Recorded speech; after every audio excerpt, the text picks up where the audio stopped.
Not many games have the history that Starcraft II Heart of the Swarm has. While I've been playing Starcraft for 15 years now, it's hard not to be a little biased towards the franchise that has, while not always been perfect, been as close to it as feasibly possible.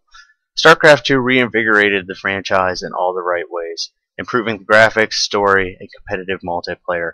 So now, 2 years later, we get the first expansion that not only has to live up to the standards that Wings of Liberty set, but also the legacy Brood War set for the original StarCraft. I'm happy to say that it delivers, and more, in most areas. The graphics are crisp and clean, allowing you to zoom into the action if you so please, although you may want to pay attention to what's going on around you. The units look great, especially with everything maxed out. However, the terrain, buildings, and backgrounds, while sometimes bland, do the job well enough to set the mood without being too distracting. Environmental effects like lava and water process nicely and give a great sense of immersion into the conflict. But that's all stuff that looked good in Wings of Liberty. What about the new stuff? The small changes I did notice are mostly physics-based. A group of Zerglings exploding as a tank rains down fire has never produced such a satisfying pop, especially with all the little bits flying in the right directions. Overall, the graphics are StarCraft. It's not Crisis, so it's nothing groundbreaking here, but still good in their own right. The music in StarCraft has evolved over the years, and rightfully so. The background music sets the tone perfectly, whether it's a ship corridor with a somber tune, or a fast-paced open-field battle with some upbeat, rockish-type music going on. You're always going to feel like you're hearing the right music. The sound effects for all the units remain satisfying and sound like they fit each unit's personality, if they have one.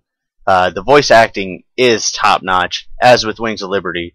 Jim, Kerrigan, Banks, and surprisingly this time around, all the Zerg members have their own quirky personalities that shine through due to great voice work. Even the units have great sound clips, but this is nothing new for a Blizzard game. Overall, this game is just fun to listen to. Since Starcraft II Heart of the Swarm is such a beast, I'm going to have to break up single player and multiplayer in terms of gameplay, so we'll get started with single player.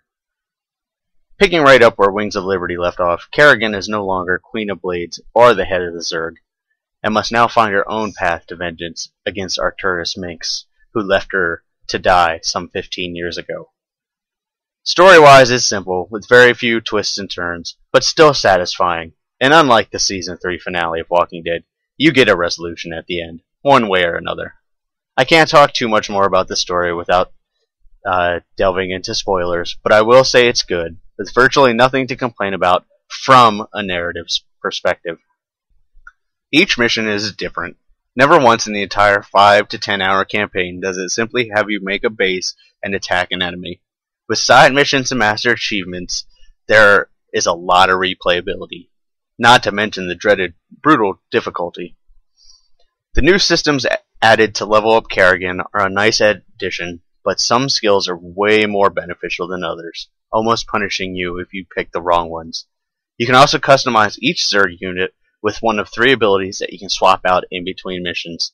These include more armor, longer range, yada yada. This metagame is a nice way to make certain missions a little easier if you know what to expect. Finally, each unit has 2 permanent upgrade paths that you must first do a mission for and be able to test out each before you pick. I do like this method as you get to see the pros of each of the paths and weigh them against your personal playstyle. Overall, I found the single player campaign very compelling. Moving on to multiplayer.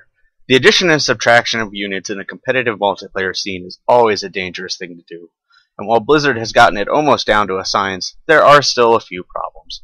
Terrans have flip-flopped and gone from being great late game to now mediocre. Zerg, while being the focus of the expansion, still require a good bit of micro to play well, but are strong overall and in a much better place than when Wings of Liberty launched. Protoss have finally regained the sky with their new units and are once again dominating late game. Overall, the balancing is still good enough that you won't notice any disparity until you hit Master League, and all the new units are fun to use and dramatically change how the metagame works.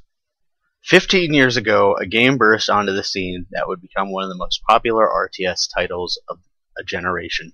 Today, Heart of the Swarm carries on that legacy with pride and determination. With good graphics, great sound and voice work, and a phenomenal campaign experience, I would recommend it to anyone who's a fan of an RTS, strategy, or just good games in general. Of course, you do have to buy Wings of Liberty first, but it's also a great game in its own right. While a few multiplayer balance concerns loom, Blizzard is always fast to rebalance if needed. So I'm not going to penalize the game for that too much. And that's why I give Starcraft II Heart of the Swarm a 94 out of 100.